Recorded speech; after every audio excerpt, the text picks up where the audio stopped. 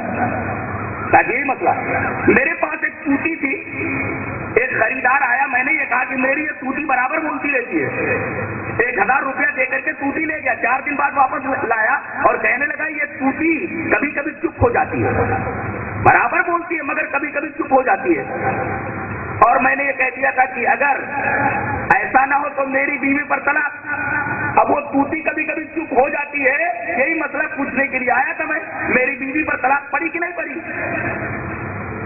امام شافعی رحمۃ اللہ نے فرمایا کہ پھر استاد محترم نے امام مالک نے کیا فتویٰ دیا؟ کہا کہ وہ بولے طلاق پڑ گئی۔ حضرت امام شافعی نے فرمایا طلاق نہیں ہوئی۔ دیکھیے دو امام شافعی کہہ رہے ہیں کہ طلاق نہیں ہوئی اور امام مالک کہہ رہے ہیں طلاق ہو گئی۔ اب بتائیے دونوں کی باتیں مان لی جائے، یا تو امام مالک کی بات صحیح ہے یا پھر امام شافعی کی بات صحیح ہے۔ امام مالک یہ فرما رہے کہ طلاق ہو گئی اور امام شافعی فرما رہے طلاق نہیں ہوئی، تو اب طلاق ہو گئی اور طلاق نہیں بھی ہوئی، یہ تو اس طرح جدا ہے، یہ کیسے ہو سکتا ہے؟ طلاق ہو بھی گئی، طلاق نہیں بھی ہوئی۔ اگر دونوں امام صحیح کہہ رہے ہیں اور دونوں کا اجتہاد صحیح ہے تو بتائیے طلاق ہو بھی گئی اور طلاق نہیں بھی ہوئی، یہ کیا ہے؟ ایک ہی بات صحیح ہو سکتی ہے، طلاق ہو گئی یا طلاق نہیں ہوئی۔ امام مالک نے کہا طلاق ہو گئی، امام شافعی دوسرا امام کہہ رہا ہے کہ طلاق نہیں ہوئی۔ اب وہ آدمی بڑا خوش ہوا، بھاگا بھاگا امام مالک کے پاس آیا اور کہا کہ حضرت آپ کہہ رہے طلاق ہو گئی لیکن آپ کا ایک شاگرد بولتا ہے طلاق نہیں ہوئی۔ کہا کون بولتا ہے؟ کہا کہ محمد ابن ادریس الشافعی۔ کہا کہ بلا کر کے لاؤ۔ امام شافعی لائے گئے، کہا کہ میرے بیٹے میرے بچے تو نے یہ کہا کہ طلاق نہیں ہوئی؟ کہا کہ ہاں میں بولتا ہوں کہ طلاق نہیں ہوئی۔ کہا کہ تیرے پاس دلیل کیا ہے طلاق نہ ہونے کی؟ حضرت نے فرمایا کہ میرے پاس ایک حدیث ہے۔ کہا کہ حدیث ہے تیرے پاس؟ کہا کہ ہاں میرے پاس حدیث ہے۔ کیا سناؤ؟ حضرت امام شافعی رحمۃ اللہ نے حدیث سنائی، وہ جو شافعی رحمۃ اللہ نے حدیث سنائی تھی میں آپ کو حدیث سنا رہا ہوں اور استدلال دے رہا ہوں۔ حدیث اس طرح وعن فاطمة بنت قيس رضي الله تعالى عنها أن أبا عمرو بن حفص طلقها البتة وهو غائب فأرسل إليها وكيله بشيء فسخطته فقال والله ما لك علينا من شيء فجاءت رسول الله صلى الله عليه وسلم فذكرت ذلك له فقال ليس لك عليه نفقة فأمرها أن تعتد في بيت أم شريك ثم قال تلك امرأة يغشاها أصحابي فاعتدي عند ابن أم مكتوم فإنه رجل أعمى لتضعين ثيابك فلما حللت فآذنيني ذلك ان ابا جهم ان معاویہ بن ابی سفیان وابا جهم خطبا فقال رسول الله صلی اللہ علیہ وسلم اما ابو جهم فلا يضع عصاه عن عاتقه واما معاویہ فصعلوک لا مال له ان كره اسامہ بن زید فكرهت ثم قال ان كره اسامہ فنكحته فجعل الله فيه خيرا اخطبت رواہ مسلم کی کتاب الطلاق. حضرت امام مسلم اس پوری حدیث کو ایسے ہی کتاب الطلاق کے اندر لائے. آج تحریر کر لو, کہیں ادھر ادھر حدیث کے ایک لفظ میں فرق نہیں پائیں گے. حضرت فاطمہ بنت قیس فرماتی ہے کہ میرے شوہر نے ابو عمرو حفص نے مجھے طلاق بختہ دے دی, 2 طلاقیں دے دی, اس کے بعد تیسری طلاق وکیل کے ذریعے بھیجا اور ساتھ ساتھ میں تھوڑا جو بھیجا. کہتی ہے کہ میں نے جو دیکھا تو میرا پارا چڑھ گیا. میں نے کہا کہ یہ آدمی میرے ساتھ اتنے دنوں تک میرا شوہر بن کر کے رہا, اب طلاق اس نے تیسری دے دی, تھوڑا سا جو بھیجا ہے, میں یہ جو نہیں لیتی اور بھی کچھ لوں گی. تو وہ بولنے لگا, آدمی جو وکیل تھا اس نے کہا کہ تیرا ہمارے اوپر کچھ بھی نہیں ہے, 3 طلاق ہو گئی, اب تیرا کوئی حق ہمارے اوپر نہیں بنتا, تیرے شوہر کے اوپر تیرا کوئی حق نہیں ہے. یہ بھاگی بھاگی نبی کریم صلی اللہ علیہ وسلم کے پاس آئی اور کہا کہ اللہ کے رسول میرے شوہر نے 2 طلاقیں خود دی اور تیسرا اپنے وکیل کے ذریعے بھیجا, تیسری طلاق اور تھوڑا سا جو بھیجا ہے. اللہ کے رسول مجھے کچھ اور چاہیے. نبی نے فرمایا کہ تیرے شوہر کے اوپر تیرا کوئی اب حق نہیں ہے اور کوئی نفقہ نہیں ہے, کوئی خرچ وہ نہیں دے گا. اور پھر آپ نے یہ فرمایا کہ جا اب عدت گزار لے 3 حیض. ایک عورت ہے ام شریک, بڑی بیاض خاتون ہے, ان کے ہاں جا کر کے تو عدت گزار لے. جب وہ چلنے لگی تو آپ نے فرمایا سنو, یہ جس عورت کے ہاں میں نے عدت گزارنے کے لیے کہا تھا وہاں تو میرے بہت سارے صحابہ آتے جاتے رہتے, ٹھیک ہے عمران صحابی, میرے بہت سارے صحابہ آتے جاتے رہتے, بے پردگی ہے وہاں, تو ایسا کرو تم ایک اندھے صحابی ہے رجل اعمی عبداللہ ابن ام مکتوم, تم ان کے ہاں عدت گزار لو. اگر اتفاق سے تم کپڑے بدل رہی ہوگی, اگر وہ سامنے آ جائے تو چونکہ وہ اندھے صحابی ہے تو زیادہ کوئی مسئلہ پیدا نہیں ہوگا, اور جب تم حلال ہو جاؤ تو پھر مجھے بتانا. جب یہ حلال ہو گئی تو نبی کریم صلی اللہ علیہ وسلم کے پاس آئیں گے 3 مہینے بعد, کہا کہ اللہ کے رسول میں حلال ہو گئی اور مجھے 2 آدمیوں نے پیغام نکاح دیا ہے. کون؟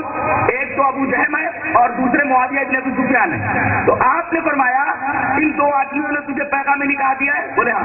آپ نے فرمایا کہ معاویہ ابن ابی سفیان تو سولوک ہے, فقیر ہے, غریب آدمی ہے, لا مال لہ, ان کے پاس مال وغیرہ نہیں ہے. اس سے ایک نقطہ معلوم ہوا کہ لڑکی کو کم سے کم ایسے لڑکے کے حوالے عقد میں دینا چاہیے, ایسے لڑکے سے شادی کرنی چاہیے کہ کم سے کم کھلا پلا لے. آپ نے فرمایا کہ یہ معاویہ ابن ابی سفیان یہ تو فقیر آدمی ہے, لا مال لہ, ان کے پاس کوئی مال نہیں ہے, کھلا پلا نہیں پائے گا. اور یہ ابو جہم یہ تو اپنی لاٹھی اپنے کندھے سے اتارتا ہی نہیں, فلا یضع عصاہ عن عاتقہ, وہ اپنی لاٹھی اپنے کندھے سے اتارتا ہی نہیں. تم ایسا کرو اسامہ ابن زید سے نکاح کر لو. کہہ رہی کہ پہلے مجھے پسند نہیں آیا لیکن آپ نے پھر فرمایا ان کہ اسامہ سے نکاح کر لو. کہتی ہے کہ میں نے نکاح کر لیا نبی کریم صلی اللہ علیہ وسلم کے مشورے سے, تو اللہ نے اتنا بہترین جوڑا ہم لوگوں کو بنایا کہ عورتیں رشک کرتی تھی. حضرت امام شافعی نے فرمایا کہ یہاں دیکھیے اللہ کے رسول نے ابو جہل کے بارے میں فرمایا فلا یضع عصاہ عن عاتقہ, وہ اپنا ڈنڈا اپنا سوٹا, یعنی عورتوں کو بہت مارتا ہے, اپنا سوٹا اپنا ڈنڈا اپنے کندھے سے اتارتا ہی نہیں. اتارتا ہی نہیں کیا مطلب؟ وضو بناتے تب اتار دیتے ہیں, نماز پڑھتے تو اتار دیتے ہیں, کوئی اور کام کرتے تو اتار دیتے ہیں, یعنی کثرت سے وہ اپنی لاٹھی کو اپنے کندھے کے اوپر رکھتے ہیں لیکن کبھی کبھی اتار دیتے ہیں. تو اگر توتی برابر بولتی ہے کبھی کبھی چپ ہو جاتی ہے تو کثرت کا اعتبار ہوگا. حضرت امام شافعی نے فرمایا طلاق نہیں ہوئی, اور یہ حدیث پاک اس بات کی دلیل ہے. حضرت امام مالک نے کہا میرے بیٹے میرے قریب آؤ, اور حضرت امام شافعی کو انہوں نے سینے سے لگا لیا اور اپنے مسئلے سے رجوع کیا. کیا بات ہے, اتنا بڑا امام ایک مسئلہ بتاتا ہے اور دوسرا امام کہتا ہے آپ کا مسئلہ غلط ہے, لیکن پہلا امام فوراً رجوع کر لیتا ہے. آج یہی مزاج ہمارے علماء کا ہو کہ اگر کوئی فتویٰ دے اور کوئی حدیث اس کے خلاف آ جائے تو فوراً اپنے فتوے فتوے سے رجوع کر لے. یہی طریقہ تھا امام مالک کا, یہی طریقہ تھا امام شافعی کا, یہی طریقہ تھا امام ابو حنیفہ رحمۃ اللہ علیہ کا, یہی طریقہ تھا حضرت امام مالک کا. اب دیکھیے آپ, اس سے یہ پتہ چلا کہ اماموں سے غلطی ہو سکتی ہے. ضروری نہیں کہ امام کوئی مسئلہ بتائے تو وہ صحیح بھی ہو. کبھی کبھی مسئلہ بتانے میں امام سے غلطی ہو سکتی ہے. تو یہ کہنا کہ سب صحیح ہے, ایسا کیسے ہو سکتا ہے؟ امام مالک کہیں کہ یہ طلاق ہو گئی, امام شافعی بولے طلاق نہیں ہوئی, تو دونوں باتیں کیسے مان لیں گے؟ ایک ہی صحیح ہوگی نا, یا تو امام مالک کی بات صحیح ہے پھر امام شافعی کی.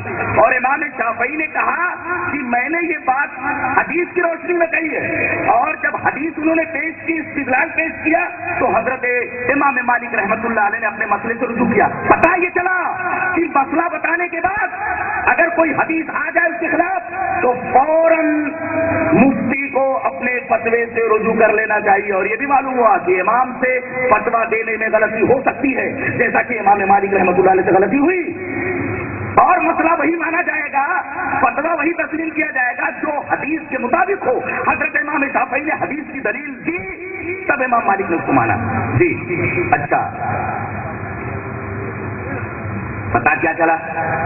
پتا یہ چلا کہ غلطی صرف رسول سے نہیں ہوتی, اس لیے کہ وہ معصوم ہوتے ہیں. بقیہ سب سے غلطی ہو سکتی ہے. اس غلطی کو دین مت بناؤ. دین صرف قرآن و حدیث ہے, یہ میں نے بتایا. اللہ تعالیٰ نے نبی کو 2 چیزیں دی, قرآن اور حدیث, اور وہی 2 چیزیں دے کر کے گئے ہیں. یہ باتیں حدیث سے ثابت. اچھا, اجتہاد کبھی صحیح ہوتا ہے, کبھی غلط ہوتا ہے عالم سے. وہی اجتہاد صحیح مانا جائے گا جو حدیث کے مطابق ہو. یہ تیسری بات ثابت ہوئی, تیسری حدیث ہے.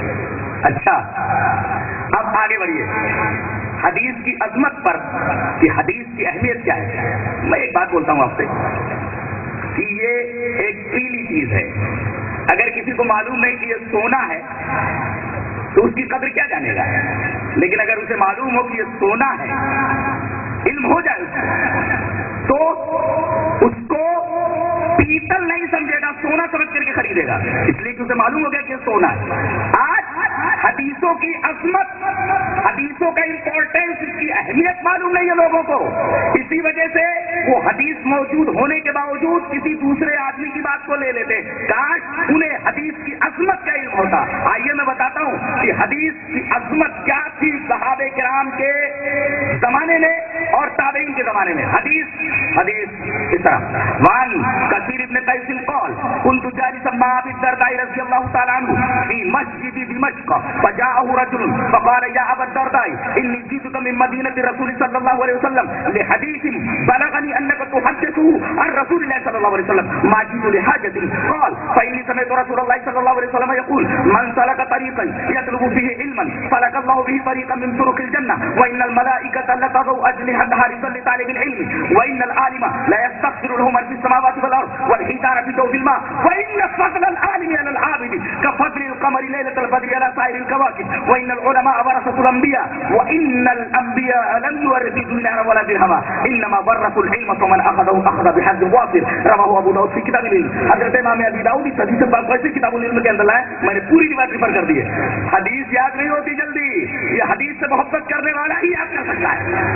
لوگ گاڑیاں تو بک سکتے ہیں, لوگ ایران کی اور سوران کی بات تو کر سکتے ہیں, لیکن حدیث پڑھنا یہ سب کے بس کا معاملہ نہیں ہے. یہ تو وہی پڑھ سکتا ہے جسے حدیث سے محبت ہو اور حدیث کی عظمت کا علم ہو. اب دیکھیں اس حدیث کے اندر کیا بات ہے, یہ جو میں نے پڑھی اور امام ابی داؤد اس حدیث کو کتاب العلم کے اندر لائے. حضرت کثیر ابن قیس کہتے ہیں کہ میں جامع مسجد دمشق, یہ دمشق کہاں معلوم ہے, یہ شام میں ہے اور آج بھی حکومت شام کا دارالسلطنت ہے, راجدھانی وہاں کی شام کی. یہ آدمی مسجد دمشق میں پہنچتا ہے. حضرت کثیر ابن قیس کہتے ہیں کہ میں مشہور صحابی حضرت ابو دردہ کے پاس بیٹھا ہوا تھا. اچھا, یہ آتا ہے. السلام علیکم. وعلیکم السلام. میڈم میرے کہاں سے آئے آپ؟ کہا کہ حضرت میں مدینہ سے آیا ہوں. انی جئتک من مدینۃ الرسول صلی اللہ علیہ وسلم, میں آپ کے پاس مدینہ رسول سے چل کر کے آیا ہوں. ارے بولے مدینہ کہاں ہے, دمشق کہاں ہے, دوسری حکومت ہے یہ, شام الگ ہے, مدینہ الگ ہے, سینکڑوں میل کا فاصلہ ہے. اور آج کی طرح بسیں تو تھی نہیں, آج کی طرح پلین تو تھے نہیں, آج کی طرح تو اور ذرائع نقل و حمل تو تھے ہی نہیں. آدمی گدھے سے سفر کرتا تھا, خچر سے سفر کرتا تھا, گھوڑے سے سفر کرتا تھا, اسی طریقے سے اونٹ سے سفر کرتا تھا. اب بتائیے یہ ہزاروں کلومیٹر کا فاصلہ طے کر کے یہ آدمی مدینہ سے کہاں آیا ہے, دمشق آیا ہے. کس سے ملنے؟ حضرت ابو درداء ایک صحابی ہیں, ان سے ملنے کے لیے. کہا کہ حضرت بس آپ ہی سے ملنے کے لیے آیا ہوں. کہا کہ کیوں؟ مدینہ سے تم یہاں مجھ سے ملنے کے لیے آئے ہو, کھائے کے لیے بھائی؟ انہوں نے کہا کہ حضرت